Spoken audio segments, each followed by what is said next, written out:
Good evening. We now call to order the November 10th meeting of the Cherokee County School Board of Trustees.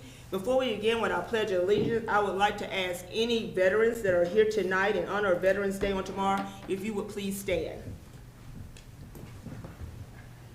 Let's give these men and women a hand.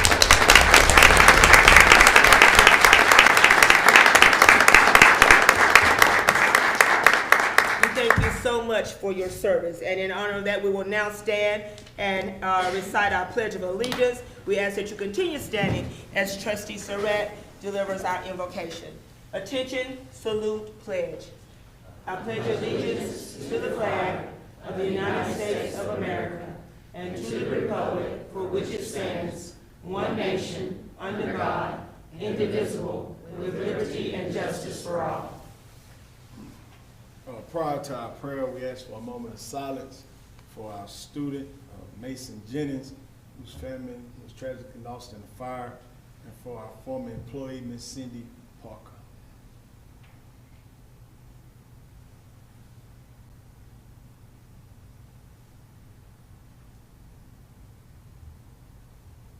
Father God, we thank you for this day that you have allowed us to see. Thank you for all your many blessings that you have stored upon us. Oh God, we pray that as we come together as leaders in our community and for our school district, God, that you would guide us and give us the right senses and the right direction to make the best decision in the interest of our students and our staff. God, we pray that you continue keeping us in the palm of your hands. God, be with those families, be with those individuals who may not have shelter as it's really cold tonight, God. God, we just thank you, God, because you have been good to us. You blessed us more than we ever deserved. Most of all, you blessed us with your son, Jesus. God, forgive us for our sins and our shortcomings, and we pray we do everything pleasing in your sight. In Jesus' name we pray, amen. Amen. Amen. You may be seated.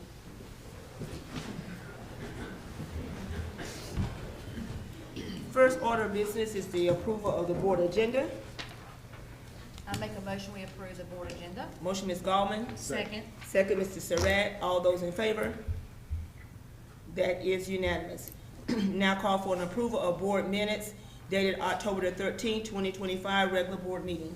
I make a motion to approve the board minutes dated October 13th, 2025. Motion, Mr. Surratt.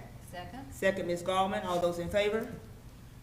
That is unanimous. Now we're down to our honors, accomplishments, commendations. Dr. Fox, Trustee Shippey, and Dr. White. We are so excited to have 4 recipients of our Crystal Apple Awards tonight. And first we have Mr. Kevin Parker. He is our administrator, Crystal Apple winner. Mr. Parker hits the ground running every single day to ensure that students are coming to school and are getting to class on time. Many times when I contact a parent about an absence or a tardy issue, they will tell me that Mr. Parker has already let them know. Our students are fortunate to have Mr. Parker as an advocate for them and always encouraging them to attend school. He makes a huge difference for Gaffney High School in his current role. Congratulations, Mr. Parker.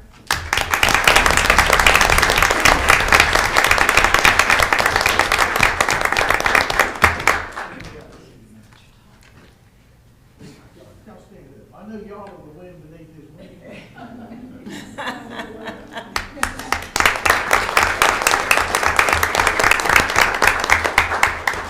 Next, we have Miss Angel Stegall. She is the Certified Crystal Apple Award winner, and she is the literacy coach for Northwest Elementary. Miss Stegall is a true angel on earth, hardworking, kind, and always willing to help others. No task is too big or too small for Miss Stegall. She supports teachers, students, administrators, and parents with a positive attitude, constant smile, and selfless spirit, consistently going above and beyond her regular duties. She will always find a way to help out even when she is super busy. We are very fortunate to have Miss Angel Stegall at our school. Congratulations, Miss Stegall.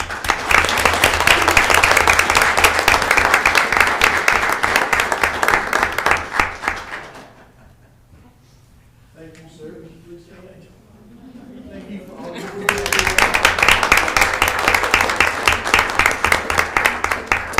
Next, we have Miss Denise Bergen, who is our substitute Crystal Apple winner from B.D. Lee Elementary. Miss Bergen is such an asset to our school and our 3K classrooms. She is always willing to serve the smallest bees of the school and jumps right in with the classroom activities and lessons. She always has a smile on her face and works hard to learn the children by name in all classes. She truly is a perfect example of what a substitute teacher should be, and we are blessed to have her in CCSD. Miss Denise Bergen.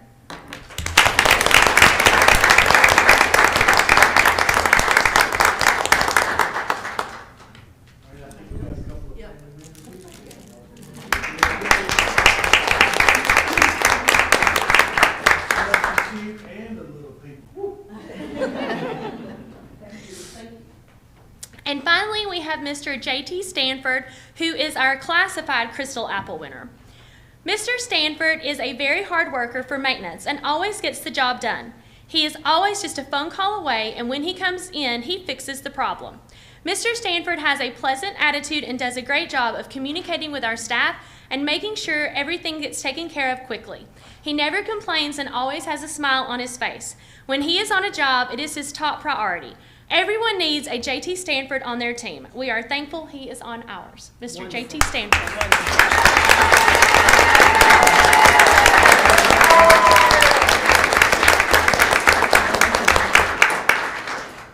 All right, everybody in the JT fan.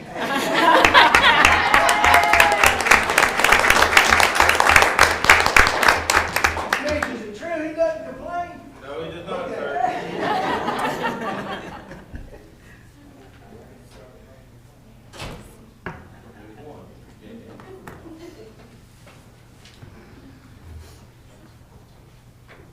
Are there any comments from any of our board members? Congratulations. Absolutely. At this time, if you would like to be dismissed, you may, but you're more than welcome to stay for the remainder of the meeting. It's your choice, but we want to just give you a little moment if that's the case. Dr. Dukes, you have to stay. Thanks again so very much, and congratulations. Back out the back.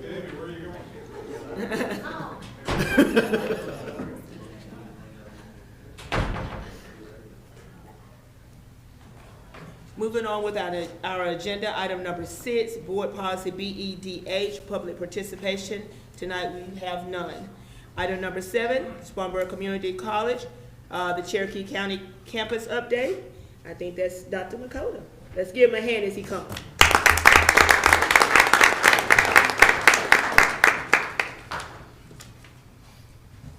Well, good evening. Thank you for hosting me tonight on this chilly evening, but a beautiful evening. I have nothing but warmth in my heart for Cherokee County School District, having been a product of this district. Proud graduate of 1994. I see a fellow graduate there from Gaffney High School.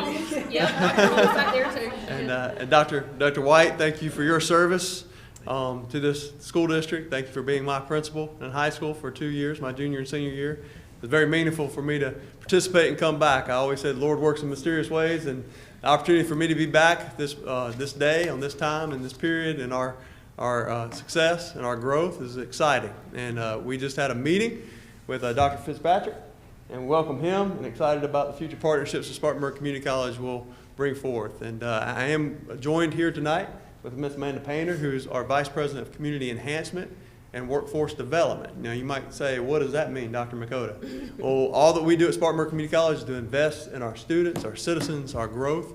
So it's about community enhancement and also workforce development. We face a new time, a new day with regards to changes in our economy, changes in higher education, and we are leaders in that capacity at Spartanburg Community College, not just statewide, but nationally. We're just most recently recognized by the Aspen Institute as top 200 community college in the United States, and so very proud of that.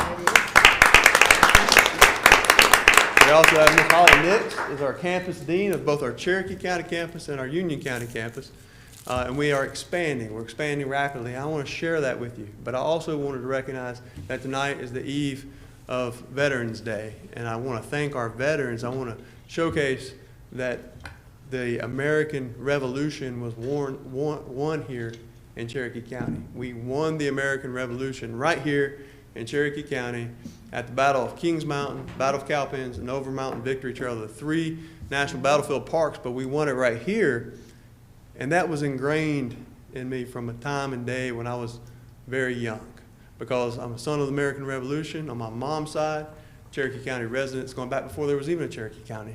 Cherokee County was split in 1895 from York County, Spartanburg County, and Union County. But I have had a long tradition, and we learned that very early on in our school and our teachings.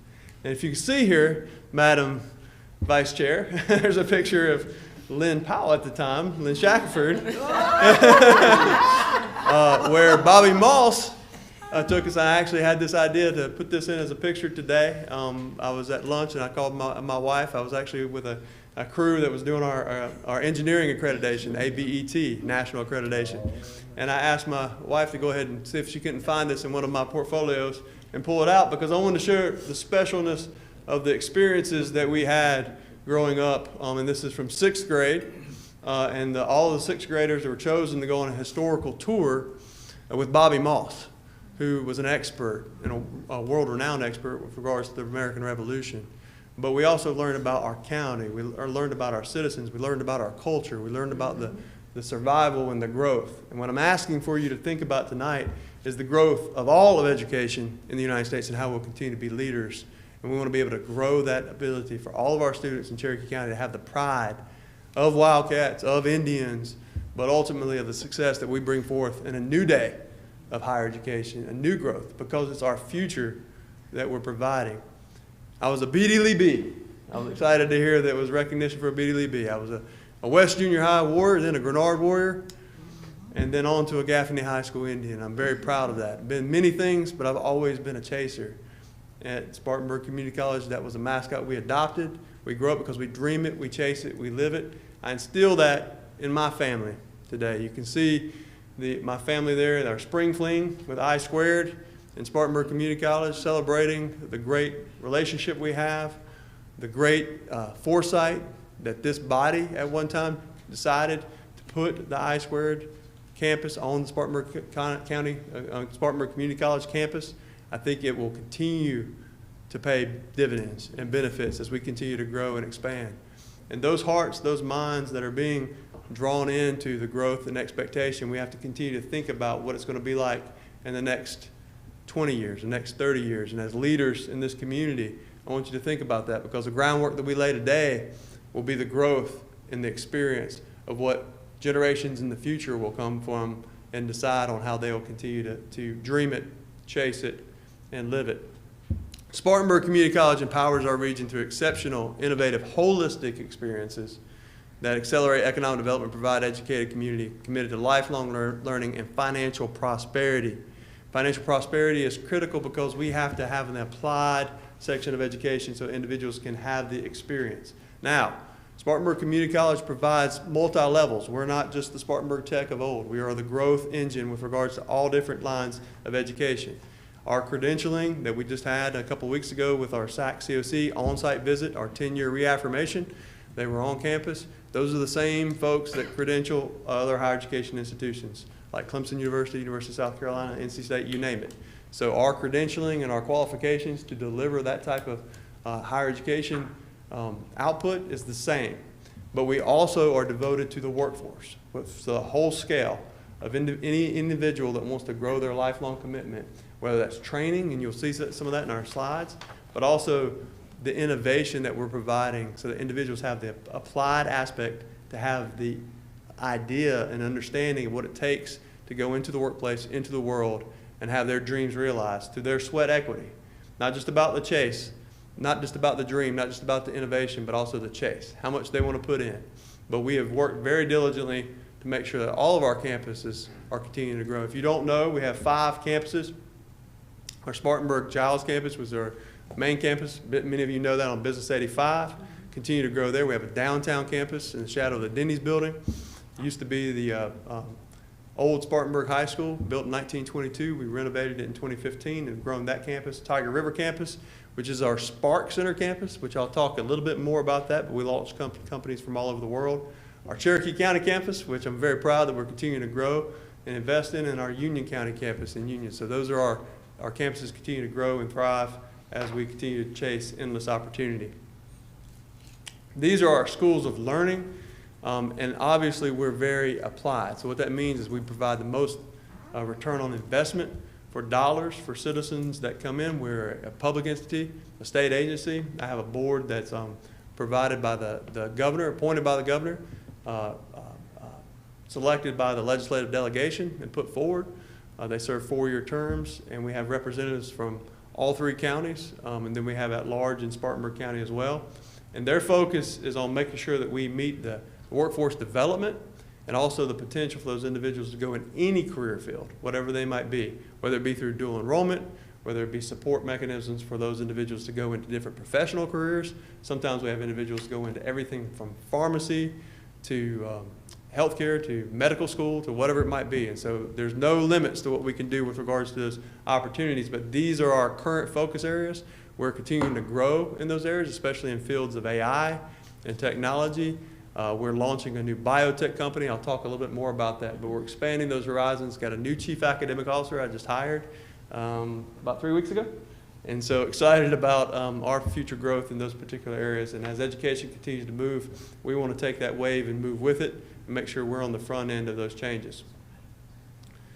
This is very important to me because I want to showcase that we offer free tuition scholarships at Spartanburg Community College. We're still dedicated to doing that for over 90 programs of study. And the major thing for me is to make sure that higher education is accessible, affordable, and relevant. We are the most accessible and affordable and relevant higher education institution in the state of South Carolina. I can tell you that. We have done that. We have been aggressive financially in order to do that, and we have been strategic. You may have heard the story, but in 2021, I set the stage by launching our first free tuition initiative from Higher Education Emergency Relief Act funds. Those were funds that were set aside by the federal government to support students for re-engagement and development for those critical retention areas, because we wanted to retain students and we wanted to re-engage with those students.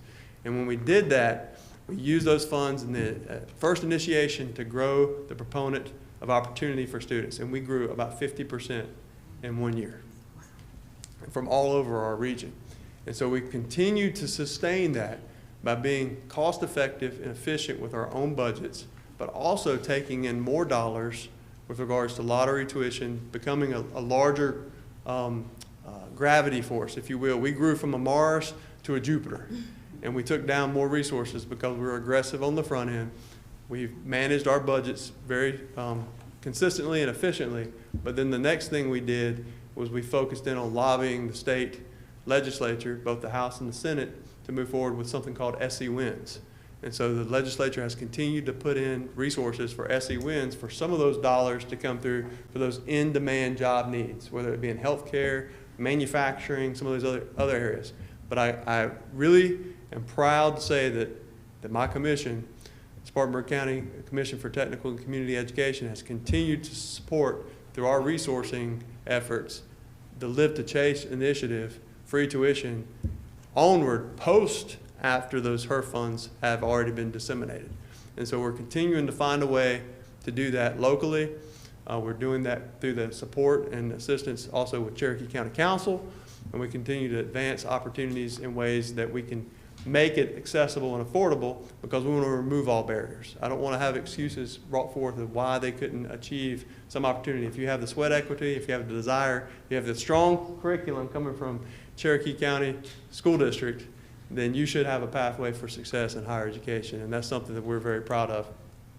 So, in turn, we continue to grow, and not just grow from a standpoint of students, but we have tremendous outcomes, and we have implemented huge supportive services with regards to student success, changed the whole organizational structure at the college in order to make sure that we support our students from the entry all the way through their whole passage. And last year we served over 10,000 students, both on the credit side and also from the workforce training side. A lot of individuals don't know that our community enhancement and workforce development side, we do all the training for many companies, that even if the individuals are not registered in college, we're training those individuals, and so we're excited about that. But this just shows some of our demographics and our placement rates, and as you can see, most of our students call Spartanburg, Cherokee, and Union counties home, and then 1,000 graduates each of the past 2 years. So that's impactful because we're not only just taking students in, but they are completing. Our success rates has improved. And in fact, last spring, the spring of 2025, we were up 7.5%, but we didn't have rotating starting periods of time. So that shows the retention from fall to spring progression. And so we're continuing to double down on that. And the big number that I'd like to show off is the 90.1% placement rate, because that's either someone going into a career field, being placed in a job, or they're transferring to their four-year or their degree pathway into another institution. And so that return on investment is incredible, especially when you pair that with either dual enrollment or the first couple of years of transitioning into that area. There is some data out there, and I don't have it tonight, but it shows that some of the students that take that early coursework and are better prepared even by going to Spartanburg Community College perform at a higher level, because sometimes it's challenging for freshmen to leave from home and make decisions that put them in the best position, and sometimes those GPAs have to be overcome in other ways. And so we like to make sure those students are strong, well-placed, and ready to go, whether it be in the workplace or at their institutions of choice. This shows you an outline of our college from 2012 until now and how we've shifted. And I became president in 2020, at the height of the pandemic at the beginning in July. And you can see the shift that we've made with regards to academic fall headcount year after year after year. And so we were on a decline. Part of this is based on the financials, but also based on the marketing, the showcase, and telling our story in a different way, to be able to energize what it is to be a Spartanburg Community College Chaser and the opportunity that provides for those students, those citizens, and those families in their livelihood. And I tell you, when you see the tears of joy at our commencement ceremonies and see the individuals that didn't think they would even be able to have the opportunity to go to college or to pursue their dreams, I tell you, that's pretty powerful from a standpoint of what we're doing, and that success is continuing to grow because we have momentum now. For Cherokee County specifically, there are 1,137 residents Cherokee County served from fall 2024 to summer 2025. 80.3% increase from 2020. So 523 students in 2020 at our campus here in Cherokee County, now 943. That's just here. That's just here in Cherokee County. And so this year we see a 7.3% increase in enrollment. And then we also train individuals. So this is an area we're going to continue to amplify and grow. With 94 Cherokee County non-credit open enrollment students were trained, and then Cherokee County customized training. So those are partnerships with industries, others in this workforce area. We're going to continue to expand that quite rapidly because there's a huge demand for continuing education. Individuals that are out in jobs and in careers, and they need to come back into the training. They may not need 2 more years of education. They may need 6 months, they may need 3 months, they may be specific training to help them continue to be employed or change jobs and go in another field. And so we see that as a huge demand area. From students served at Cherokee County campus, we have 988, and then we've had a 57.9% growth in dual enrollment increase for Cherokee County residents from 2020, 2021 to 2024, 2025. And so that is important. And then you can see where we had our commencement this past spring down at the Spartanburger Stadium, Fifth Third Park. 123 of those individuals were Cherokee County students that graduated and walked across the stage there at Fifth Third Park with our partnership there with the Spartanburgers. And so very excited about what we're doing specifically in Cherokee County. Wanted to highlight the expansion. I had a vision with regards to growth in Cherokee County when I first became president in 2020. At the time, I hired a very energetic individual, Amanda Painter, who came in January of that year, and we had a campus director position, and I wasn't settled on having a campus director position. I wanted to make sure that we engaged and it was more aggressive. We were very aggressive, and with the numbers that you've seen, there's no more room at the end, right? There's no more room on our campus. And so we are vastly expanding the acres that you see there that surrounds the Peach, 20+ acres, we have already purchased, acquired, and we're in the process. We had an initial groundbreaking ceremony popped the sign off of the FATS building last fall. I just signed the paperwork that goes back to the state to demolish that FATS building, and we're going to continue to expand on this property. Now, we have property that goes all the way out to Highway 11, and then where I-squared is, and then further on this other side. So the 20 acres goes all the way to the highway back to Welchel Road. And we have acquired that for expansion because we're going to be building, and we're putting in about $50 million of expansion on this particular campus. So we anticipate that we will grow a lot more than even close to 1,000 students that we have now. And so in the coming years. This is a concept drawing. I stress as a concept drawing that we will continue to navigate. We have to go through another phase starting in December with regards to our future Cherokee academic and administrative building. It's a very exciting building. It'll be very instructive, have partnerships within the community, and be a beacon of higher education, synchronized learning, but also administrative learning and the front door. And so this will be on the hill, facing opposite of the Harvey Peeler Senator Peeler building, right beside our Camet building, kind of in a block, and you can see the Peach over to the left-hand side in the current parking lot and the stairs from that. So it'll be on that high rise from the hill, and we are excited that we're underway with the planning and programming of this particular building. It will be mixed use as well, but we plan to have a library, working closely with the Cherokee County Public Library, seeing what we can do to partner on this particular facility for that, but also having a cafe, bookstore, all the focus there, so it's not just generalized just in Spartanburg County. This will be a new area for learning, academic learning centers, as well as meeting space and a place for community meetings and operations to take place. And so very excited about this upcoming facility from the academic side as we continue to program and grow all of our areas. What I wanted to share with you guys from an education standpoint is about 25 to 30% of my job is economic development. And so I'm constantly engaging with companies from all around the world. We have a Spark Center in Spartanburg at our Tiger River campus right off of 290. And there we have launched 165 companies in the last 18 years, had over 135,000 jobs announced, and a $56 billion impact on the state of South Carolina. And about 2 years ago, I designated our Cherokee County campus as an enterprise campus in the same designation as the Spark campus because I wanted to build a Spark in Cherokee County. And so it's coming.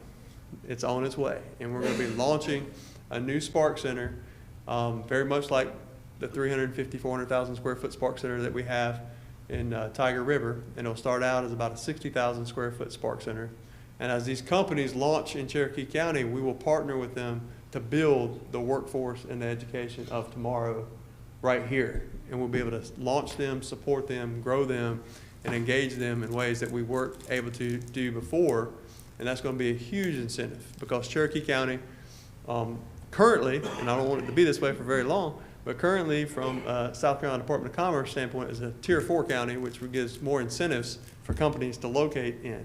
But we're right on the nexus between Charlotte and Greenville. And so there's going to be more growth, more opportunities.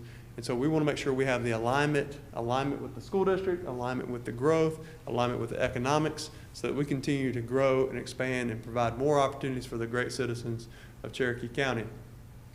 This is, once again, a concept and of what we're looking at with regards to placement. And we have the strategy of placing it on the left side of the Peach. So as that other building is on the high rise of the hill overlooking the Peach on the backside, this will be to the left, linking back to Welchel Road. As trucks, transfer trucks, and other areas come into that campus, they'll be able to back in, so it'll stay separate from our academic program. So you have kind of a quad on one side, and then on the other side you'll have an opportunity to have the Spark Launch Center, and also have some other training programs that surround that. A few years ago, we launched our Diesel Tech program, the only one in the college, right here at the Hope Parish building in partnership here at the Cherokee County campus, but we'll also implement CDL and some other training programs in coordination with those companies, so we'll be able to have that right on that campus. And so these are in the same time period, working closely with the academic building. It's two separate firms, two separate construction companies, but the same connectivity and coordination is taking place with the same civil engineering firm as we continue to move forward on this particular initiative. So it's tremendously exciting for Cherokee County, and we wouldn't be able to do it without our partnerships.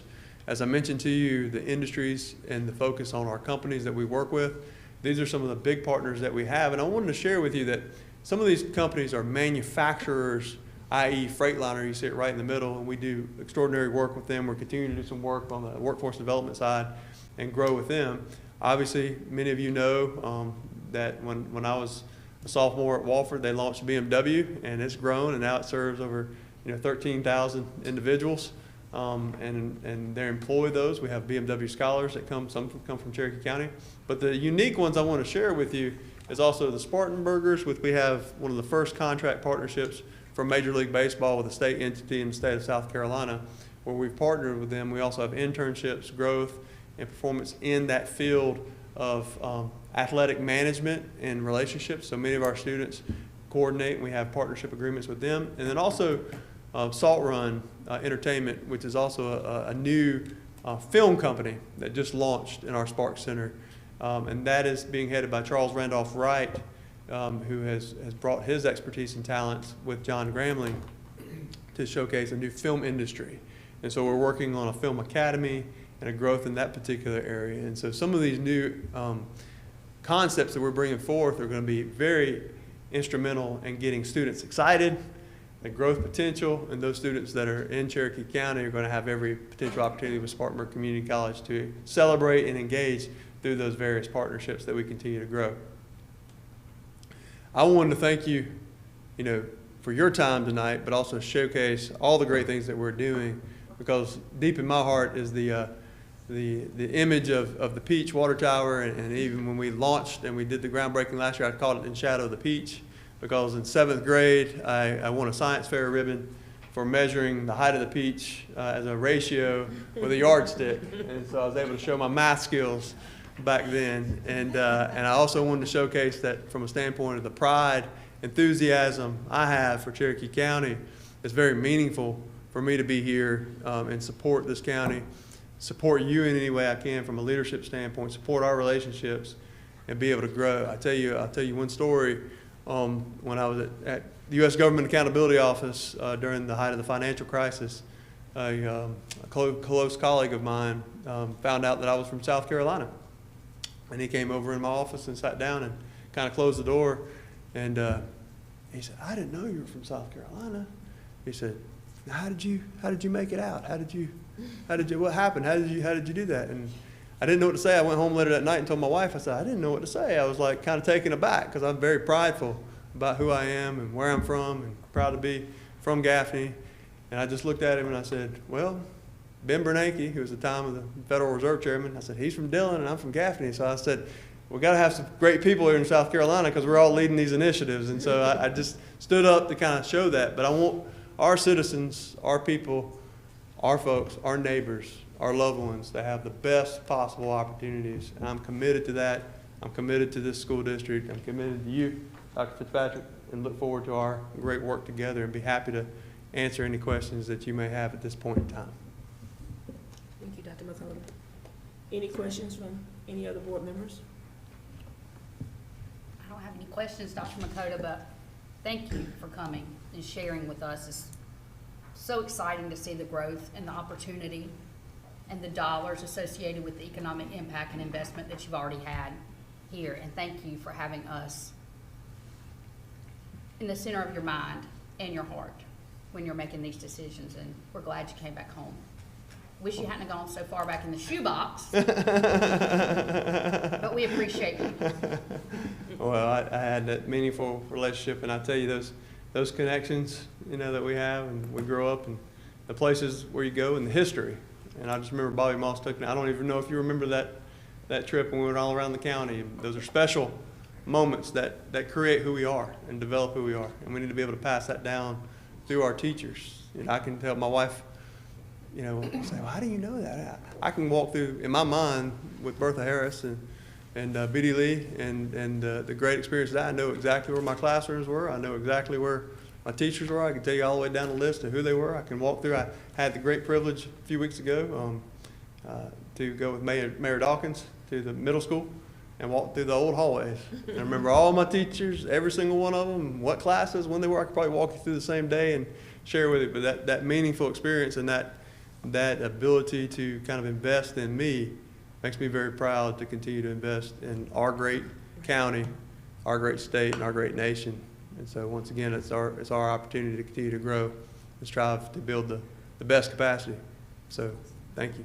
Thank you so Well, I very know how much. you feel. I was at Gaffney Middle School about a week or 10 days ago and just popped in an empty classroom. There was a teacher who was in there, and she said, "Can I help you?" And I said, "No, ma'am, I'm just looking at the place where I did my student teaching." Well, I remember Dr. White, where you came into our classroom one time with Teddy Gibbons, and we were talking about speech class, and I remember some of the comments you made in that class and talking about certain things. So I mean, those things reflect and they support, and then you go back to those things. And so we are a creation, obviously, of our loved ones and the people that surround us, but we take that to heart, and then we go back and we invest in those citizenry and the opportunities. And I tell you, it's never been a better time to be in this region, in this area, probably since we won the American Revolution. And so we're going to keep winning. We're going to keep doing it together. So thank you all.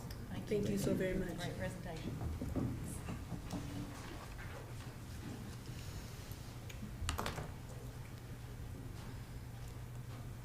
The next item on our agenda, item number 8, action items. Dr. White? There are about 11 action items. About half of them the entire board has seen before, and pretty much the rest of them have been through a committee, and I'll point those out as we go. So the first one is the second and final reading of policy JICDA with the code of conduct. And unless there are questions, that comes from a committee, requires only a vote.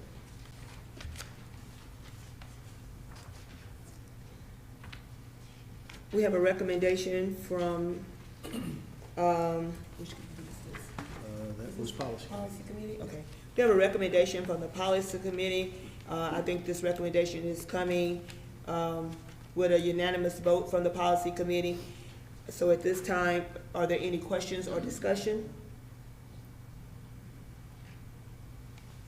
All in favor of policy JICDA? That is the map being handed up? Okay. That's unanimous. And I should mention, most of these are just bringing us into compliance with recent legislation or federal laws, et cetera. So the next one is the policy GDBC. It has to do with support staff supplementary pay and overtime. Again, this is coming as a recommendation from the policy committee and requires only a vote. This is the second and final reading. Okay, this also comes from the Policy Committee, a unanimous vote as a recommendation. Any questions or discussion? All those in favor of policy GDBC, support staff supplementary pay and overtime, second and final reading? That's unanimous. The next one is policy KF, which is community use of school facilities. This policy, what we were doing was bringing the policy into compliance with what the practice has been in the district and things that the board had previously approved in other years, but didn't make it into policy. So again, this is a recommendation from the policy committee, and it is the second and final reading. Okay, this also comes from policy, a unanimous vote. As a recommendation, policy JFABD. Any questions or comments? All those in favor? That's unanimous. Then we have That was JF. Yeah, that was KF. Oh, I'm That was- sorry. yeah, Well, we okay. need to go back then. I am very sorry about that. Let's go back again. Policy KF, community use of school facilities, second and final reading. Any questions or discussion? All those in favor? That's unanimous. Now we got our Now we alphabet. ready. We got our alphabet right. Yeah, got me all over there. JFABD, admission of homeless students, again, recommendation from the policy committee, second and final reading, and once again, this is just bringing our language in compliance with Okay, the laws. this was a unanimous recommendation from the policy committee, policy JFABD, admission of homeless students. Any questions or discussions? All those in favor? Unanimous. Okay, policy GCCAAA is the sick leave bank. Now, this will be a first reading, but it's not the first time that you've seen it, and it will require a motion and a second. But recall, our discussion the last go-around had to do with further defining what an employee's immediate family would be. So we think we have that information cleared up. It would be on page 16 of the information that I sent you. And immediate family is now to include mother, father, father-in-law, mother-in-law, brother, sister, spouse, child, grandparent, and grandchild. So this is our first reading, but again, it's just updated the description of what immediate family was considered, but this is policy GCCAAA. Can I get a motion to accept? I'll make a motion that we accept policy GCCAAA, the sick leave bank. Motion, Ms. Shackelford. Second. Second, Ms. Gallman. Any questions or discussion? All those in favor? Unanimous. All right, so the next item is item B, Vision 2030, our strategic education plan.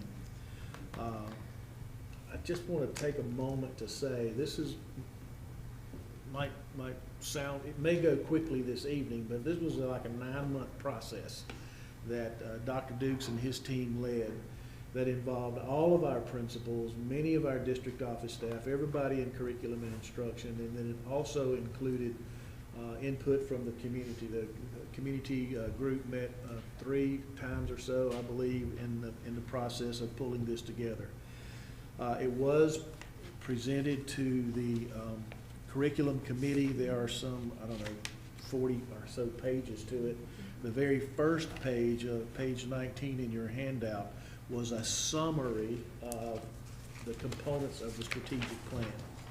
So coming from that committee, it was unanimous from them and would require only a vote from you. But once again, let me just kind of point out that there were 17 specific goal areas that were listed, and 12 of the 17 deal with learning and instruction.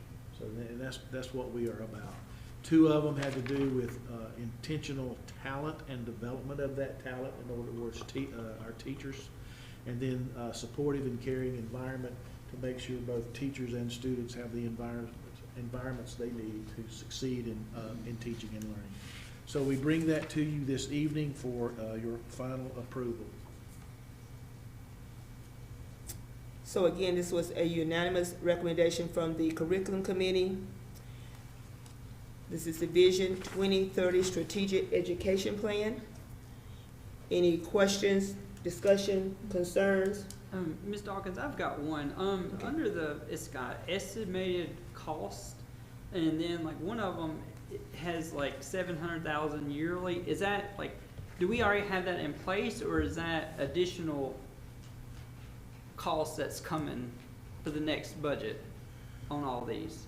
That's already in the current budget. Okay.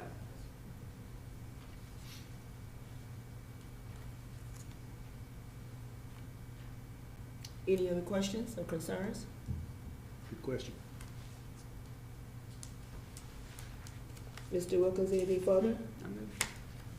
All those who are in favor? That's unanimous. All right. Well, We gotta come to school if we're gonna implement that plan. So the next one is our academic calendar for next school year. The board has seen this calendar before. All of our principals have seen this calendar. We've had various groups weigh in on it. Again, Dr. Dukes and his team led the charge with it. So the calendar was unanimously approved again by the curriculum committee, and we present it to you this evening for your final approval. We wanted to get it to you as early as we could because I know that folks are planning their summers as earlier and earlier each year. This calendar does provide for starting school and teachers coming back in August, which means for all of the 1,000+ student athletes we have, that last week of July is a dead week, and so that's a great time for them too. So we don't start until August, and we finish, Mr. Surratt, before Memorial Day. So. Hey, I'm gonna tell you something. I got beat up about something else this year, but I'll tell you about it later. Okay. Step on some people's toes, so I'll All tell you right. about it later. All right. So that's our recommendation, and it's endorsed again by It was the again, okay. committee. So this was unanimous coming from the curriculum committee. Correct. Any questions or discussion concerning the 2026-27 instructional calendar? All those who are in favor? Unanimous. The next one is an exam exemption policy. So this is not actually a board policy in your policy manual, but it is a practice that's important enough that we wanted the board to weigh in on it. We wanted to make sure that what we're doing in our 2 high schools, that we are consistent in the application of an exam exemption policy or practice, if you will. And so those were pages 66, 67, and 68 in the handout that you had. It was unanimously approved by the curriculum committee. It provides for exam exemptions for seniors only, and it has an attendance component, a discipline component, and an academic performance component to it. So no more than 3 unexcused absences, no out-of-school suspensions, and you gotta have a B average for the 2 9 weeks, and then you're eligible to exempt exams. So this is coming out of the, unanimously out of the curriculum committee, the exam exemption policy. It is found on page 73 if you have your laptops with you. Any concerns, questions, discussions? Yes, ma'am. The last one, Dr. White, did it include ISS in the discipline too? It does not. It's only out of school. Previous I can't remember. Do you remember if the last one included out of in school? I mean, out of in school suspension? I think it's just out of school. English is out of school. English is out of school. Out of school. It was just out of school. So, Thank you. Any other questions? All those in favor? Unanimous. okay. The next one is a certified nursing assistant program paid internship. So this paid internship, this particular policy was unanimously approved by the budget and the personnel committee meeting when they met. So what it is an opportunity for 15 students from Cherokee County to participate in a paid internship with the Spartanburg Regional Hospital System. And I think each one of those is $1,000. So the first year of it would cost $15,000. And the school district would be responsible for picking up the entire tab. The second year it's implemented, the school district picks up half of it, and the hospital system picks up the other half. In the third year, the school district picks up 1/4 of it, or half of that other one, and then the hospital system picks up the rest of it. And then in the 4th year, the hospital picks up the entire tab. And we have talked to one of our philanthropic organizations in Cherokee County. We've made a presentation to them, and they are very interested in funding this program. So it's a matter of our going through the process for the paperwork, and we're very optimistic that that'll be a fund source for us. So this does look like it will be funded by some grant monies for those 3 years that the school district would be participating. So we're asking for your approval of this program. Again, this is unanimously coming from the Budget and Personnel Committees. Any questions or discussion concerning the Certified Nursing Assistant internship? Well, I think it'll be a great opportunity for our students to get the hands-on, doing an internship. And I think it's even better if we get somebody to fund it. That's awesome. All those in favor? Unanimous. All right, the next item is the potential for Christmas bonuses for our employees. I said potential. But this is coming from the Budget and Personnel Committee as well. We did this last year. I had a good long talk with our interim finance person, CFO, if you will, Mr. Mack. And we do believe that our budget is healthy and everything looks to be in order as we move through the school year. And we do think that this is something that you all will be able to afford if you want to do this again. So the cost of $500 bonuses for each employee would cost the district about $700,000. And our bottom line is that we still anticipate that for the year our revenues will exceed expenditures to the degree that this would be affordable to you should you choose to do so. Again, it does come as a recommendation from the Budget Committee and Budget and Personnel Committee, which met jointly. Any questions, discussions concerning the Christmas bonus for our employees? Dr. White, when do we have our audit report? Is that in January? It's always January.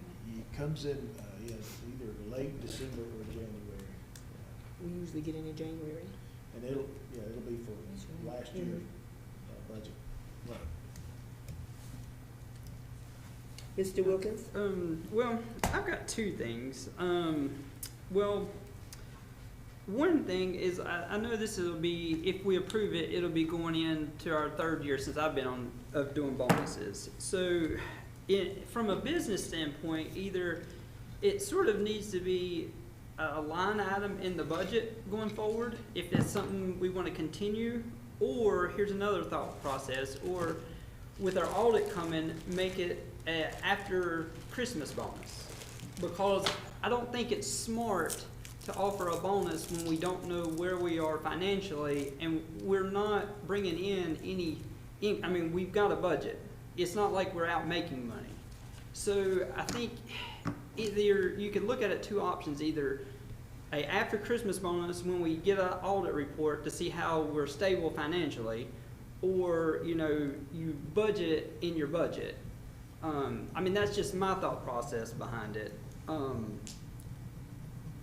Because it just financially, like we had the financial era in this year's budget. Well, that's going to put us off, $1 million. So it's just financially, I think we just need to be smart moving forward.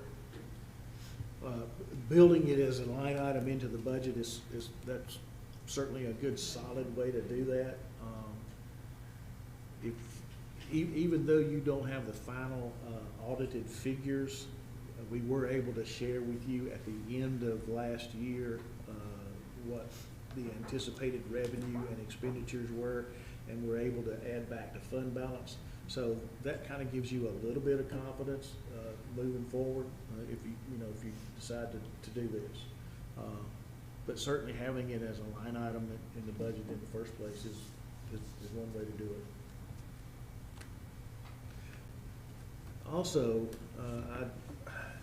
one of the other things that could give you a little bit of confidence in this is that when you're preparing a budget and approving it in May, and you still have no idea how many teachers and other employees you're going to end up hiring, or what their pay level will be when they get here in July and August,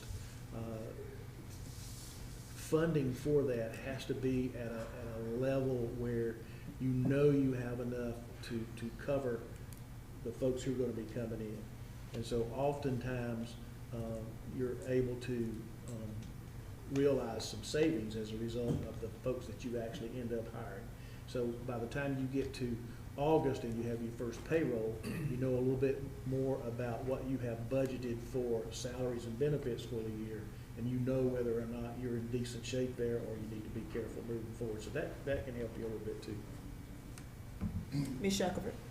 Dr. White, the $500, I believe last year we were intentional in that the employees would realize the $500 in their check. So that would be after taxes, right?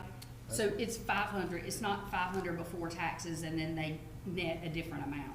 That's what you did last year. That's what we did last year. Is that what the 700,000 figures based on? Yes, I believe it is, yes. Okay, That's the information I was given. okay.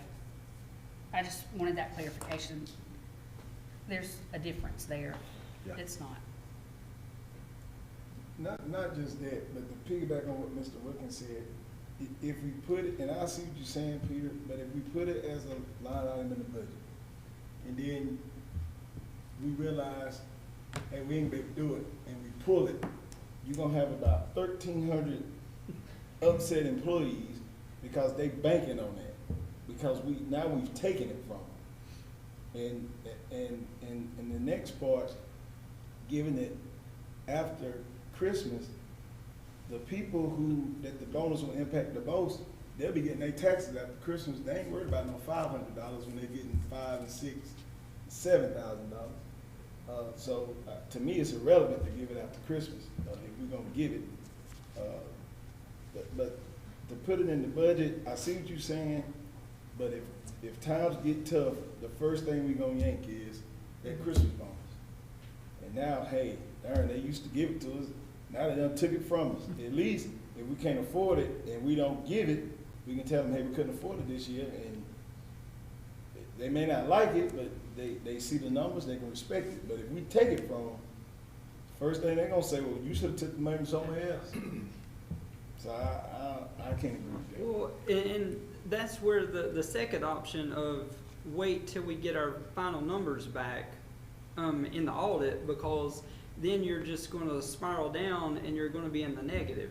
I mean, that's over $500,000 and you could be in trouble easily. But the audit that we did is for the previous Yeah. year, right? That's So right. if you've made money, then you've got money to spend. But if that audit shows back you're in the hole a negative, well, you're fixing to go in the hole further a negative by giving over $500,000. Dr. White, how greatly did that accounting error that we had earlier, how greatly did that affect us budget-wise and financially? I think in the final analysis at the end of the year, we still are anticipating that our revenues will exceed our expenditures and hopefully we'll be able to add to the fund balance. But even if we are not able to do that, the fund balance is still really, it's healthy and it can absorb those kinds of problems. And you feel you're financially sound to do this? I do. I mean, I'm basing that on the information I got from two different people in Well- the finance office. Well, Dr. White, I'm going to jump ship a little bit then. With the financial report, like it's, I don't have it. It's got a negative 19 million, and you know we don't have revenue coming in. Well, I pulled last year's, and it was, I think, a negative 8 million. Well, that's a big jump. Well, the difference is in how the previous CFO calculated it and how the current CFO calculates it. So it's relatively the same from a cash flow standpoint, I do believe. Because I had a conversation with him about that on Thursday. He's out today, couldn't be here, medical procedure. But I went back over that with him one more time to make sure that we were on good solid ground, and he was confident that we were. So he will be able to speak to how he calculates the budget in comparison to how our future director, our previous director calculated. But you said at the end it's basically the same. Yes.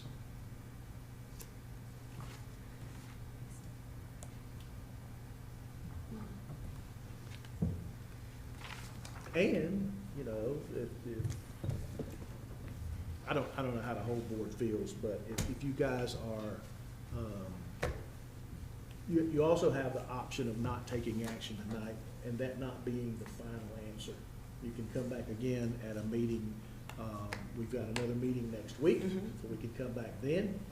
Or, you could always have a special call meeting at a later time and handle this. Will he be able to attend next week? I can't say for sure, but he should be able to, yes. Okay. Well, my opinion is some of the, I know I'm just one, but I'd soon give it to them immediately. I don't see any problem with it. The morale that people get, and I don't know what, some of y'all might not know what it's like to be on a limited budget, but a Christmas bonus at my work improves morale through the roof. If they don't get it, people are devastated and mad and angry and don't work as good the rest of the year. I think it's well worth it. It's money well spent. That's just my opinion, but you do what you want to. Thank you, Mr. Nebby. Anyone else? A point of clarification, Ms. Dawkins, this may go to Dr. White. When are we proposing that this would land in the checks? Because I know finance, that could be a burden on them. It lands at the same December time they get their last check for December. December 15th? That's actually, they're gonna get one on December 15, and then they'll turn around and get another one, I believe, on December 19, which is the last Friday Yeah, I before we think last get year out. we did No, it yeah, we move it before up. Thanksgiving. We try to give it, They we have try to the give it second before week Black of Friday. December, then the last working day. Okay. Yeah, we pay differently. They did it last year. We give it to them before. Black Friday is when we get ours at my Yeah, work. but That's I what we think we done did last them year. in November last year. Yep. Yeah, I'm like Mr. McBee, it seemed like they had it around Black Friday time. So you can go Christmas shopping. Yeah. Nobody wants it on Christmas Eve. I think you're right. Yeah, we did. So that would be The 30th coming on this month. Sunday, On the- right? So they'll get, when will y'all get paid? That Wednesday before goodness. Thanksgiving? Because the next- holiday Thursday, No. yeah, the Friday. Yeah, Friday before post. Yeah, the Friday, you're right, Smitty, because the 30th on a Sunday. The next one's this Friday. And then y'all get paid again on the 8th. 14th. 28th. So on the 14th? What, they would, No, they would do it on the 28th. I can't tell you for But sure. Here, They got it. finance Oh, would be yeah. able to turn it We around got that it quick. for They would that. get paid on the 14th and then the 28th. So it would be on the 28th check because finance would be able to. Right before, it would be Black Friday. That's the 28th. Yeah, if Okay. they do it, yeah, if they get it out by the 28th. So we can just still, can we do that? Is that feasible? We can get that done? If we I vote think- on it tonight? I think so. Okay. The You 28th, better check. I feel fairly comfortable committing to the That's what we done November last year. I 28th. would assume it was the same thing. Okay, any other questions or discussion? If we wait the next Monday, if we wait till the next Monday, they Push. definitely can't. So if we're gonna get it by Black Friday night, with the night vote. So all those who are in favor of the Christmas bonus for, the $500 Christmas bonus for our employees to be given November 28th, preferably, raise your hand. That's Ms. Shippey, Mr. Surratt, myself, Ms. Shackelford, Mr. McBee, and Mr. Greer. Those who oppose, Mr. Wilkins and Ms. Goldman. The majority carries the vote. Okay. The next item, that was fun. The next item is the middle college program. So, again, this particular program, this recommendation is coming to you as a recommendation from the administration approved by the curriculum committee. There were 4 members of the curriculum committee. There were 3 votes in the affirmative and 1 in opposition for this particular policy. Remember that the Scholars Academy was housed at Limestone University, and when Limestone University closed, we had to find a new home for that Scholars Academy program.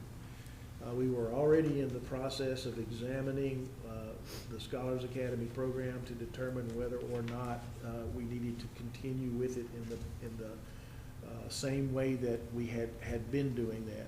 And some of that was around the idea that the courses that were being taken at Limestone University were costing the school district tuition, whereas the courses that were being taken at the Spartanburg Community College were pretty much tuition free because of the way they are offered up.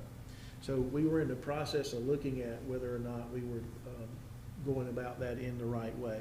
And when Limestone University closed down, that kind of sped up that whole process. So we spent from early last spring, late winter, all the way through just recently, working with the community college as well as our own folks, our 2 high school principals, guidance counselors, and trying to figure out what would be the best thing to do for our students in Cherokee County. So we have the Scholars Academy going on, and we had Cherokee Early College, which some folks refer to as Abbott Early College, going on at the same time. So the early college program students, and they take classes at their home high school and or at the community college, Cherokee campus. And then there are students who are in the dual enrollment program, and they take classes either at their high school or at Spartanburg Community College as well. So unlike the Scholars Academy, middle college students will be able to compete for and receive academic awards like valedictorian, salutatorian, junior marshal, etc., all because all students will have access to all courses. Whether you are in the middle college program or not, you still have access to every course that could be taken, and thus you're on a level playing field. So that's what makes that possible. Again, under this proposal, there's no changes to the classes currently offered at Blacksburg or Gaffney High or at the community college. AP classes will continue to be offered at each school, college classes at each school, dual enrollment courses at each school, and dual enrollment classes at Spartanburg Community College, and then the AVID classes will be offered at both places as well. Did I miss anything, Dr. Dukes, significant? Okay. So this is a merging of the Cherokee Early College program and the Scholars Academy program, and we believe that it makes it more accessible to all of our students. Both of our high school principals are supportive of it. I would say I talked to Mr. Mullinax today at Blacksburg High School, and I wanted to make sure that he was comfortable with what I would say on his behalf. He does support the middle college program, and he wants his students on his campus as much as possible, as would any and every principal. Dr. Fitzpatrick is here and can speak for himself, but he and I had a conversation today, and he too is in favor of the middle college program. Okay, so at this time, are there any questions or discussions, concerns concerning the middle college program? Well, I was on the committee, and I was the one person who voted against this concept. And I think it's a great concept. I think the curriculum department has worked very hard, and I appreciate Miss Mandy Painter. She went, I think, over beyond what she should have done, could have done, but to help get us back online. I didn't like the first proposal, but she really helped and helped guide the curriculum. But I just don't like the location, and I know I argued that for quite a while at that curriculum meeting, but I just don't like the idea that the Blacksburg students, they have a choice to go to Blacksburg High. Now they become a student at Gaffney High School. If they wanted to be a student at Gaffney High School, they would do school choice. Early college is working at Blacksburg High School right now. I just don't understand why it can't continue by having the early college a site for the middle college at both campuses. Now, if they're part of the middle college, but they are Blacksburg High students, they're not considered Gaffney High students, are they? Because you said they could still return there and take their Right. other courses off, so that their enrollment or they're still enrolled with Blacksburg High, and they're considered a Blacksburg High student, correct? That's correct. Okay, But their site, the majority of their day would be at okay. Gaffney High Well, School. no, you said that they would switch to being No, Gaffney no. High I students. just so- said, if they have school choice, they Mhm. would, they could go to Right, Gaffney right, High right, School. right. But this Okay. middle school, middle college concept would make all the Blacksburg students who would be in this program to be a Gaffney High student. Okay, But the opportunity is still there for them. Right, That's the right, key okay, is okay. And it's a great still there for program. them. okay. It's a great But program. I just wanted to I'm make not- sure that if they come from Blacksburg, they will still consider Blacksburg High students. Yeah. Yes. I- Okay. But I the know it's- majority of their day will be at Gaffney High School. I think you said, or somebody said they could leave at 2 o'clock and go back and do an extracurricular class. The majority of their day would be at Gaffney High or at SEC. And if it's working now for the early college at Blacksburg High School, I don't know why we can't do it there at Blacksburg and Gaffney High. Have, parents been, like, questioned, notified, asked? Or is this sort of like a forced? Well, the students who are in the current early college and in the current Scholars Academy, the rising, the ninth graders now, when they were eighth graders coming up, all of them were told, and their parents, that the program may look different going Yeah. forward. So just know that when you get into that, it may look differently.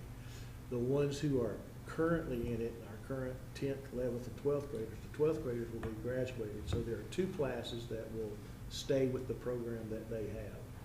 And they will not be eligible for any of the academic awards, et cetera, because they were in a different scenario than these current 9th graders.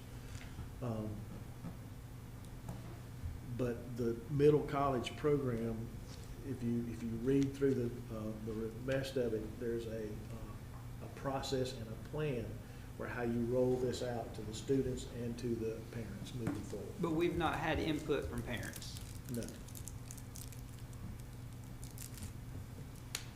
Dr. White, under this model, under this plan, there would be one site for the middle college concept, and we have chosen to put that at Gaffney High School. Is there a reason why we couldn't have another one at Blacksburg High, or does this concept call for the one county site to be at Gaffney High School, or a school? I mean, Well, the short answer, I think, and Dr. Dukes, feel free to chime in after I finish talking, okay? But the short answer would be, it would be possible to do that. But when you do that, one of the things that you lose is the cohort being together and moving through this whole program as a group, and the camaraderie, et cetera, that they develop in that. And the other thing that you lose a great deal of is the economies of scale.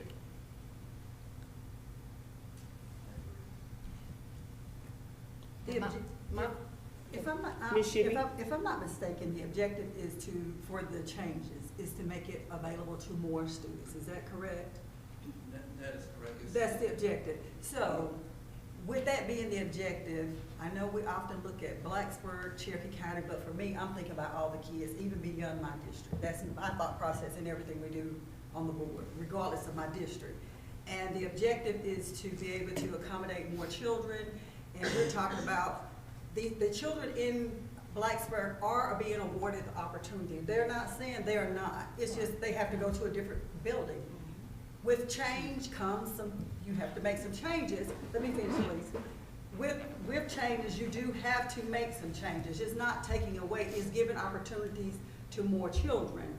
And I just hate when we pin it from Blacksburg to Gaffney when it's still benefiting all the children and giving all the children the opportunity. If they need transportation, this program is saying, yes, we're gonna accommodate. So I don't get the big deal why, and then we act as if we're talking about 30 kids. We're probably talking about 1 or 2 children, but you're helping open the program up for more than 1 or 2 children. But I would hope it's more than 1 or 2 children. Yeah. Mr. And, Wilkins? and I could flip that and say, well, Blacksburg has plenty of room, why don't we house it there? he's just I mean, told you that, well, you're not that's listening. yeah, I'm saying, but that's not on the table. But, I mean, my fear is, we pull our kids to Gaffney on the Blacksburg side on this program. Well, a few years down the road, we've already done it with BD Lee with the Project Gold for all those that are traveling to BD Lee across the district. So when does it say, you know, we're going to pull everything?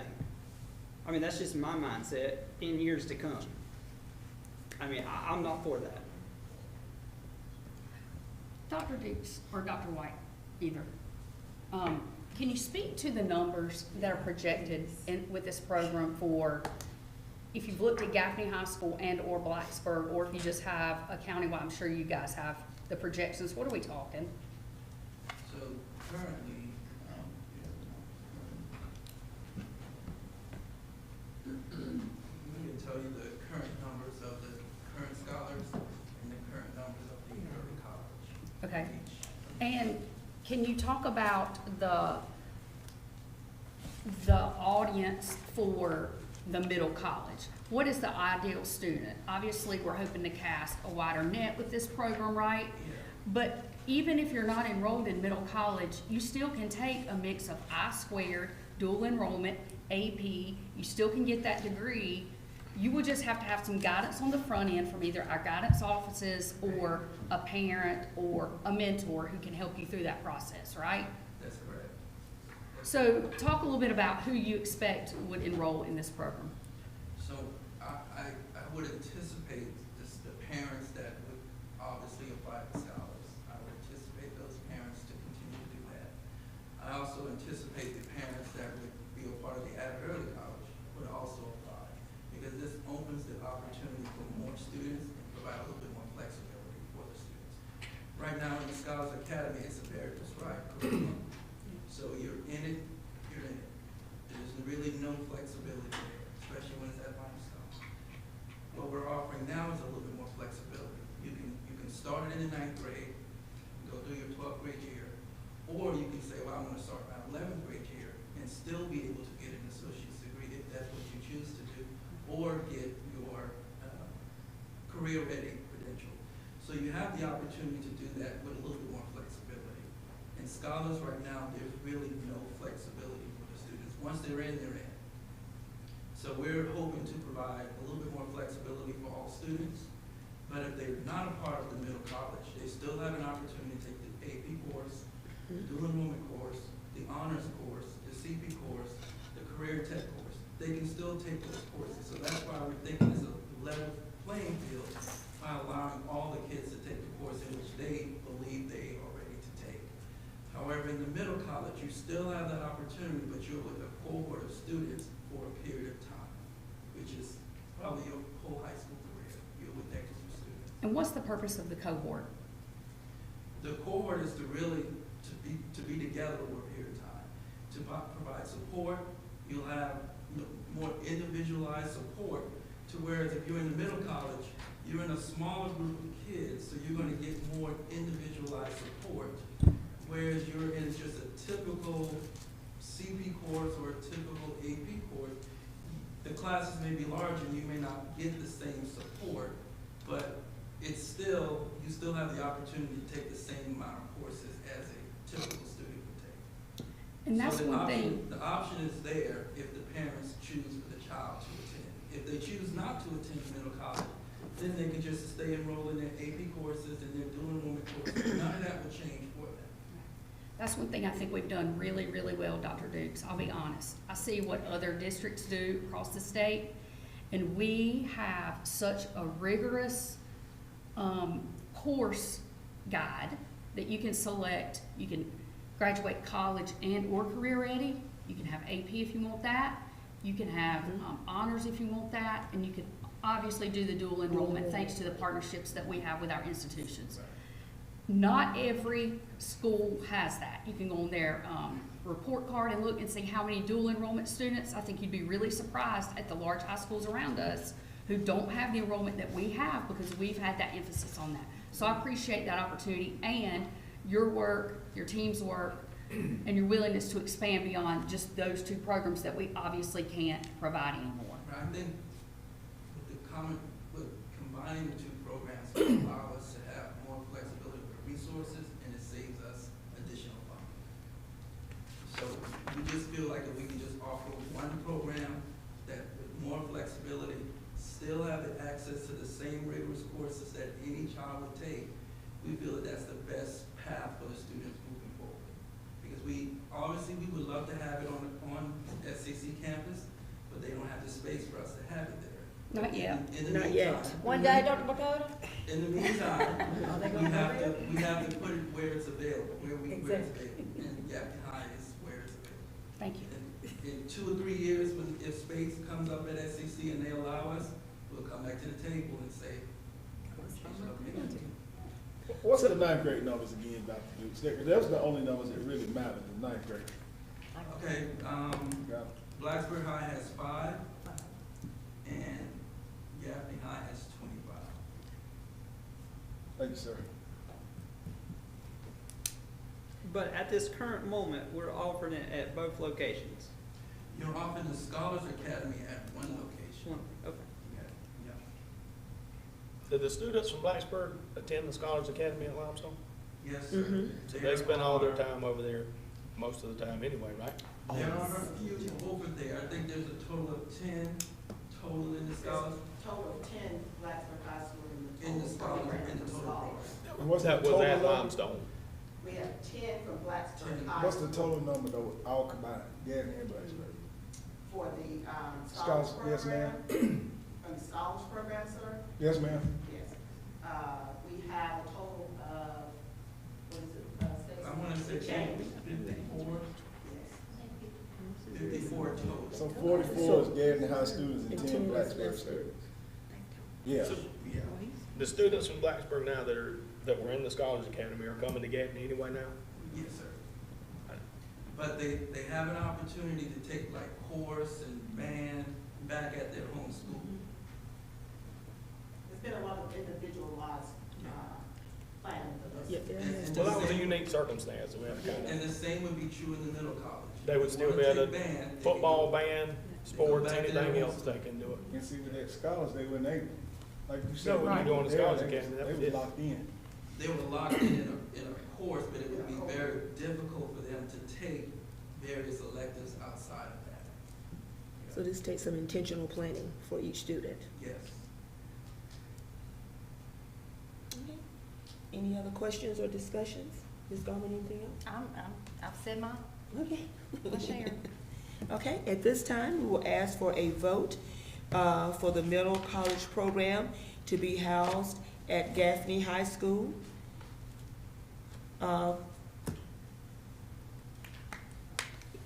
Let's just go vote one at a time, if that's okay with everyone. Mr. Greer? No. Mr. Matt B? Yes. Ms. Shackelford? Yes. Ms. Gorman? No. Mr. Surratt? Yes. Ms. Kissashippy? Yes. And Mr. Wilkins? No. And myself, I vote yes. That is a majority of the vote that carries.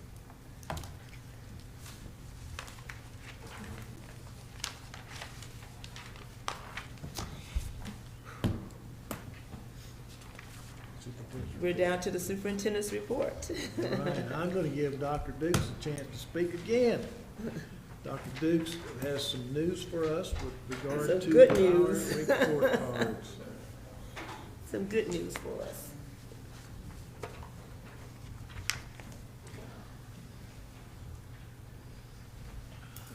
Okay, with the recent release of the South Carolina report cards last Monday, so I just wanted to give you an update of where we are. So the overall rating looks a little bit like this. You have excellent, good, average, below average, and unsatisfactory. So you have 5 scales here. So if you just look at, for example, good, a school performance exceeds the criteria to ensure all students meet the profile of a South Carolina graduate. So all of you know about the South Carolina graduate, talk about the academic skills, the social skills, all of that is included in the SC graduate. So your rating scale looks a little like this. So you have elementary, middle, and high school ratings. As you notice, each category is different. So if you look across, you look at excellent. For an elementary school, it's 61 to 100 points. In a middle school, it's 56 to 100. And for a high school, it's 67 to 100. So if you can see the different scales and different ratings for each grade band listed there. I'll give you a few minutes to look at that. So ratings or points are calculated this way. For elementary and middle school, you have academic achievement, which is 35 points, which represents math and ELA. Same is true for high school, but only 25 points, math and ELA. Student progress is 35 points for an elementary or middle school. Student progress represents the growth from the students from, say, 6th grade to 8th grade, or 6th grade to 7th grade, or 7th grade to 8th grade, and vice versa in elementary school as well. Preparing for success, 10 points for each grade band, and that is really your science and social studies. In elementary school, it's just science. In high school, it's science and social studies. School climate is really the students taking the survey, the parents taking the survey. That's 10 points for elementary and middle, 5 points for high school. ML learners, if you have 20 or more students in the testing cohort, those students will be 10% of your school, 10 points of your school report card, and that is middle and high school, as well as elementary. And as you can see, grad rate, high school success, and CCR are all high school categories. So that's how you get your 100 points in each grade band.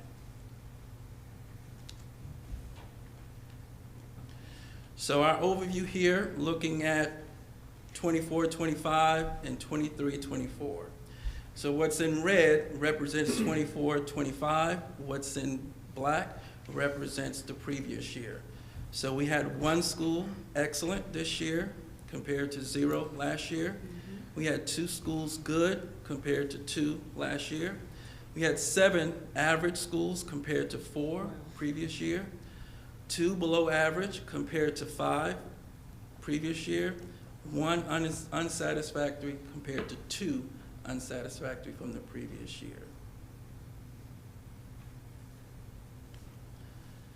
So we had 7 out of 13 schools improve their overall rating from 24-25, and those schools are listed there. Corinth, Ewing, Limestone Central, Luther Vaughn, Beatty Lee, Blacksburg High, and Gaffney Middle. You had 4 schools maintain their ratings from 24-25, while 2 of those 4 increased their composite score. What that means is they went up 2 or 3 points, but it didn't take them to another category. Corinth Elementary was rated excellent for the first time in school history.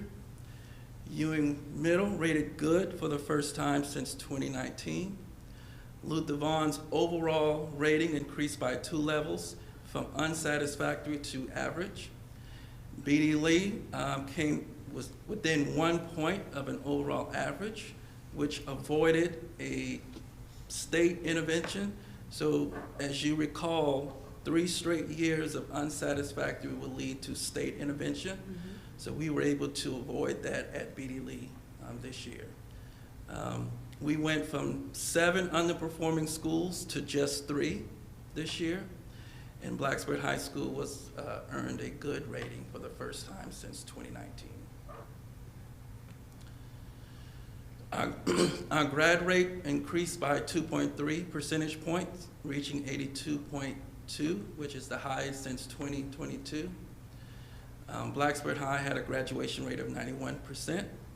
Gaffney High had a graduation rate of 79.6, and both of those were gains from 24. District-wide, our CCR, or College and Career Ready, was 74.6. Blacksburg had 85.5, and Gaffney had 71.3. 77% of our schools rated excellent, good, or average, compared to just 46% in 2024. So again, we're reconfirming our commitment to children. Our principals and our district leaders attended a report card training from the state on the 27th, and basically it was an opportunity for principals, district leaders to kind of understand the framework, the model. We know that it's a moving target every year, but I think our principals are very well aware and capable of moving schools forward. So we wanted to make sure that they understand what that process looks like and and where they need to put their efforts or put their efforts in their buildings. We will continue to deep dive in our processes around teacher clarity, PLCs, our curriculum maps and pacing guides, our high quality instructional materials, Tier 1 instruction, and continue to support educators in high quality teaching in the classroom. We have continued to adjust our accountability systems. We have had some fall, and we will do mid-year and spring data conferences where principals are really looking at their data, looking at their students, and making some real-time decisions on what we need to do to support learning now instead of waiting until the test in April. So we are very laser focused in making sure that we're providing the right supports to our schools, to our principals, and to our students from the district level. And we're currently looking at a way to implement data dashboards for our school so that the communities can see real-time data and how the schools are progressing towards the goals that we have outlined in our strategic plan for Vision 2030. So right now we have 1,100 students, a little over 1,100 students, learning in schools rated good or excellent, but our mission is not complete until we have all 7,500 are learning in good or excellent schools. Any questions? Comments? Sorry. Excited. We've made great progress. Trying to speed y'all out. Any questions or? I like the dashboard. Yeah. I like the dashboard. This is really tremendous, and I can say just anecdotally, I don't have any data on this.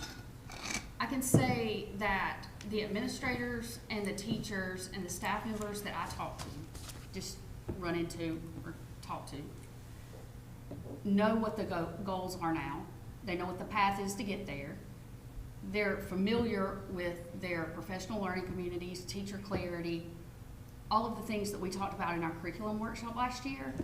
And that really goes a long way in a district where I heard for a long time communication is a big, big obstacle for us. So that means from the top down, leadership understands where we're headed, and that's huge. So kudos to our district for making these strides, understanding that there's more to do, but super excited about where we are.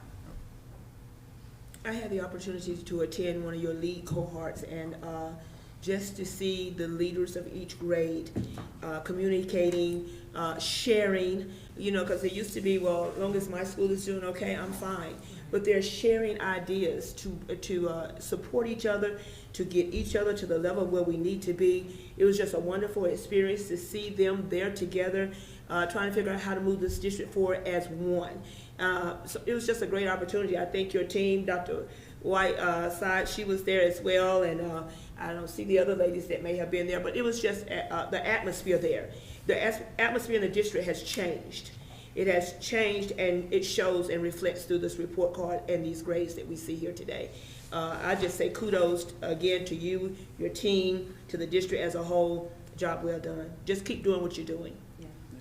But it intensified a little bit. Just a little bit. Just a little bit. All right, thank you. Well, I'm gonna throw my 2 cents worth in there, and I'm gonna direct one of my comments at Dr. Makota. But just in a minute, let me do something else first. Tracy Allison is sitting in here in the back. Corinth Elementary had an excellent rating this year. Yes. They had no idea what their rating was gonna be when they applied for Palmetto's Finest Award. It's a very competitive process, and they have been picked up for a visit. So the first thing you have to do is make the cut.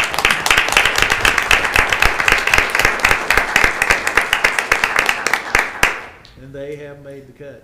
And we're doing everything we can from the district level to put our best foot forward and help them put their best foot forward too. So good luck in that. Congratulations, Ms. Allison. Yeah. Awesome. I was at a meeting in Columbia last week, and the deputy superintendent for the Department of Education had a slide, and on that slide was this comment: "You cannot intervene yourself out of a Tier 1 instruction problem." Now that just kind of resonated with me, and I got to thinking back about things that took place before I came here as an interim superintendent and that have taken place since I've been here as an interim superintendent. So I've got nothing. I'm on my way out. December 31 is my last official day. So That doesn't come to the end. there's nothing for me to gain or lose from this comment. But what I want you to know, Dr. Dakota, is that this board, it starts with leadership. Leadership at the board level, and then leadership in C&I, and leadership at the principal level, all the way down matters so much. And this board has invested in teacher clarity. They've invested in professional learning communities, all the training that's necessary for that. They've invested in instructional coaches, and every one of our schools have at least one. Some of them have more than one instructional coach.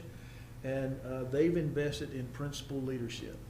And that has made all the difference in the world. And they've made those investments with no tax increases for operations the last 2 budgets. And I would anticipate that by continuing to address their needs and being frugal with their budgets like you have with yours, that they'll continue to see these kinds of gains as they move forward. Little known fact, on the teacher salary schedule, I made tremendous progress. This year, for teachers with bachelor's degree, 0 through 5 years of experience, our pay scale is higher than that of Spartanburg County. Right. And that's a first. It's got to be a first. It is. And they continue to work on recruitment kinds of things to get the best and the brightest in our classroom. So I just want to go out saying kudos to this board, the leadership this board has shown, the hard decisions that you make, the really tough questions that you guys can ask. And the people in this community should be proud of what you do. And that's all I got to say about that. Hey, man, that sounds like a party. No time to go home. It's all right, Dr. White. We got a little bit more left on the agenda, Mr. Surratt. Students, If I can. Ms. Shippey? I commend everyone, but because Dr. Holmes is here, I just want to say to her, if she could look at Dr. Holmes, I know you're no longer at Luther Vaughn, and we know the time and energy and years that you put there. So that's a direct reflection of you. That's not taken away from the current principal. We just want you, I want you to know that we see you, and we know the work that you put in to have the results that you have. So thank you so very much. Amen.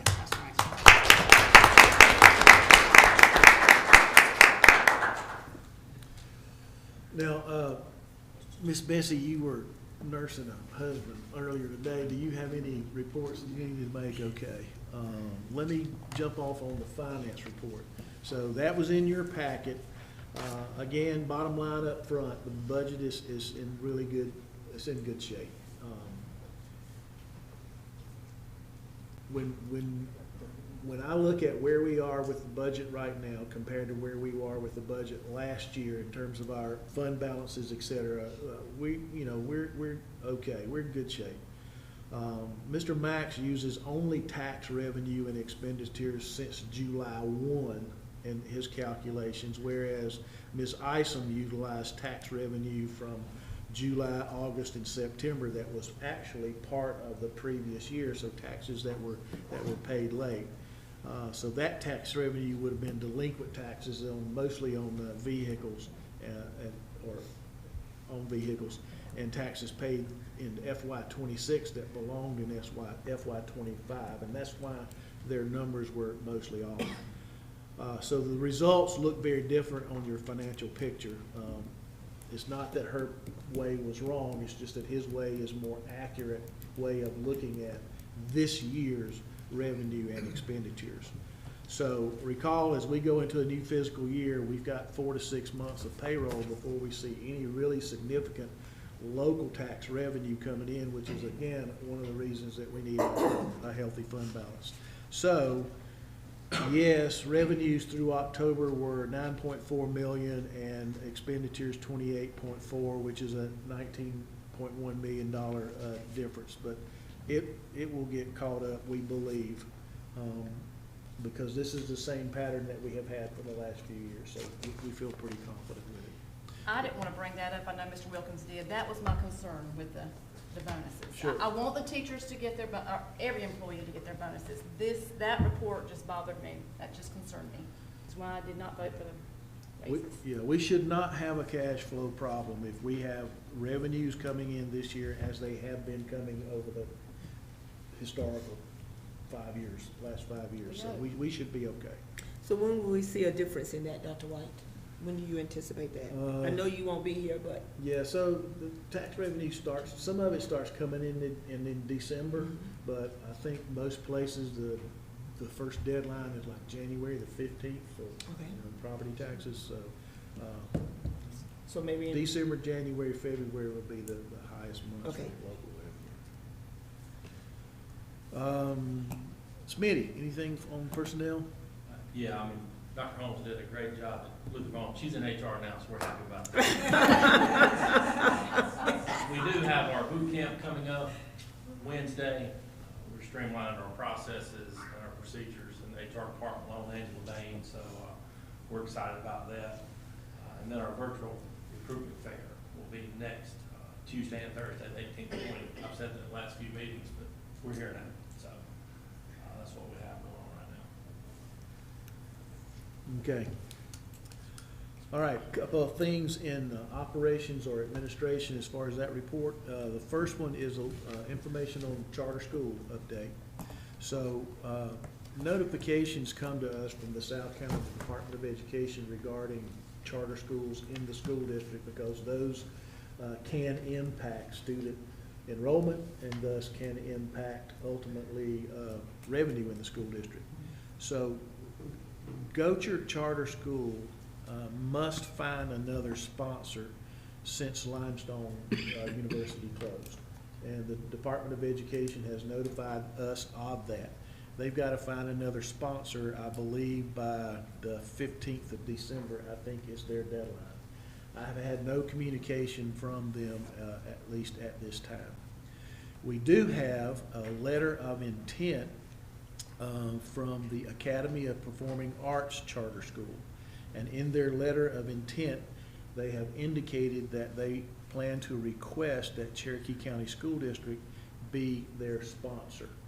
So if a formal application is submitted, and I don't have any reason to believe that it would not be, it would be in by January the 30th, and then within 90 days of that, the district would need to hold a public hearing and would need to have a ruling on whether or not the district would be the sponsor of that charter school.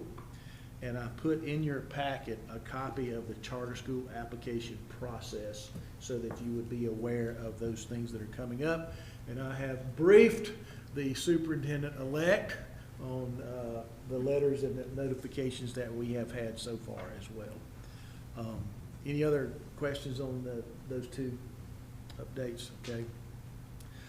Band instruments at Limestone University, I had just about given up on our ability to get anything else out from over there. And this is not a done deal yet because I've not written a check. But our band people were able to identify some instruments over there that they wanted, and it was part of a bid process. And I think that process has ended now, and they identified about $300,000 worth of instruments that we would be able to get for about $30,000 if we were the high bid on each of the ones. And so just be aware that hopefully we'll be in the process of being able to get those. A little bit of an update on the baseball, softball projects. Probably the most important thing at this point is that we are on time and on budget, so no real surprises there. The bleachers should be coming in next week of November 17th, and then the week after that we should start seeing scoreboards in both places as well. At this point in time, our target date for an inspection that would lead to a certificate of occupancy is mid-December. So we're hopeful that we'll be able to pull that off in that time frame. That'll get us in actually a little bit earlier if it actually happens like that. Any questions on those projects? They look great. You just Yeah. in time. I was tickled to death with the grass in all of those places. I was scared with the late start that we got that it might be an issue, but they've come in really nicely, just like they said they would, so that's good. Related to that is the maintenance agreement that we have with County Recreation Department. I put a copy of that, I think in your folder. I wanted to hit the highlights of that. Kudos, first of all, to the county. Merv Bishop worked really hard on this, and county council, of course, and then the county recreation department, Marcus Bradley and his board. It took all of us working over a long period of time to get all the I's dotted and the T's crossed and everybody happy with how things would unfold. But basically, the county recreation department will now take care of all the mowing of those fields at the Midway complex, the irrigation, the fertilization, any quick dry or other applications to make the fields usable after a rain. They'll be providing grass repairs. They'll be overseeding with rye when necessary. So they're taking care of all of that. And the county helped provide some funding to take care of that as well. And so it's been a really good, a good partnership. We'll be working together on various aspects of the field. The spectator areas will be the responsibility for the recreation department as well in terms of trash. They'll take care of the public restrooms, so all that's done. What we will be responsible for are the areas that we use, and it's only us, like our locker rooms, so we're responsible for that. They'll take care of the pitcher's mounds and the dugout areas, all those kinds of things. Foul lines, batter's boxes, whole 9 yards, marking, striping, all of that.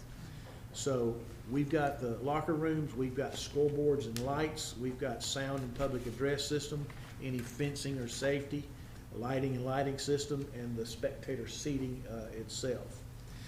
Now, since we have this partnership and they're taking care of it, then we've got to be careful about any outside entities being able to use it. So other than American Legion, which would be sponsored by Cherokee County, anybody else who uses that has to have the express written consent of the school district. And then those entities would have to negotiate with the county rec department for whatever is needed in terms of those fields being prepared for them to use and hauling off refuse, all that kind of stuff. So those kinds of forms and things need to be taken into consideration. Also, any outside entities using the field will need to provide adequate insurance, liability, and otherwise. So this is a great partnership for the school district, one that we hope would come to fruition with keeping us from having to run up there during the day or utilize resources that we really didn't have to properly take care of the fields the way they are now. And the first go around, this is for a 5-year period, and during that 5-year period, if there are cost escalations, there's language in here that help us go back to the drawing board and figure out how to work all that out. So it's my hope that before I leave from here, I can get some signage in an appropriate place at that field that indicates that this is a partnership among the school district, the county, and the county recreation department. Any questions on that? Looks good. Okay.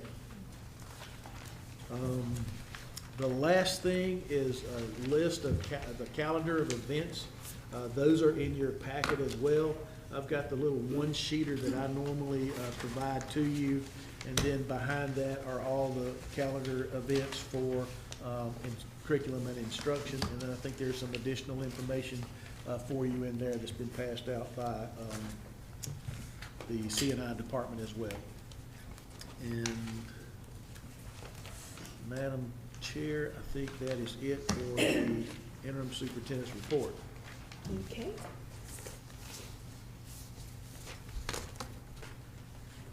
Do anyone have any comments, any questions for Dr. White? If not, we will move on to item number 10, and I will entertain a motion to enter into executive session for personnel matters for the purpose of discussing the employment, discipline, or release of an employee or employees of the district, property matters, legal advice, and student discipline. I'll make a motion to enter into executive session. Motion, Ms. Gallman. Second, Mr. Greer. All those in favor? We are now in executive session.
We will now entertain a motion to return to open session. So moved.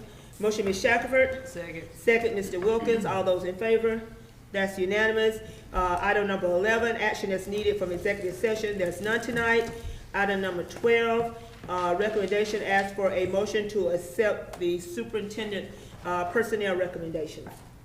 I make a motion, we accept the superintendent's personnel recommendations. Motion, Ms. Gallman. Second. Second, Ms. Shackelford. All those in favor?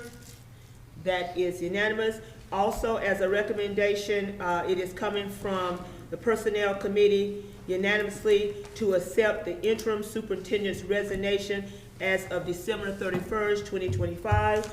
Any questions, discussion, comments?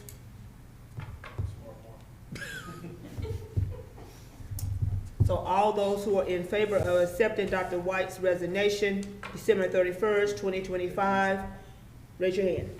Reluctantly. I was gonna say, what if we say no? You can raise I'm not them. gonna say nothing because the next high is sitting right there. All those in favor? That is unanimous. Thank you so much, Dr. White. At this time, we have any announcements, and we got another meeting. We got a meeting next week, so we don't have to tell him bye just yet. So, but any announcements from any of our board members at this time? I'm gonna say, that I was at a dinner theater last Thursday at Chaps, and the Gaffney High School Avid students were serving and helping. They were so well mannered. They did a great job. I was so impressed. So mentally and helpful, and just did a great job. And the communication, social media posts, Dr. Fox is doing a fabulous job with that. I think we've talked about a long time. We need to get our good news out. She's doing a great job getting our good news out. Any other comments? I would just like to thank the board for your diligence tonight. I know we've been here for a little minute, but decisions are hard to make sometimes, and it is not easy. And but I think the board as a whole, we do what we can to make the district better, to put the children's needs and their interests first and foremost. And hopefully that's what we've done tonight. In every decision that we made, we thought of our employees with our Christmas bonus. We thought of our students. We've congratulated our schools that have done well on our report cards. So I just say to the district, just keep doing what we're doing. And as a board, let us continue to pray that we make the best decision for not only our faculty and staff, but definitely for our students. Always. They are always first. At this time, ask for a motion to adjourn. Motion to adjourn. Motion, Mr. Wilkins. Second. Second, Ms. Gallman. All those in favor? We stand adjourned.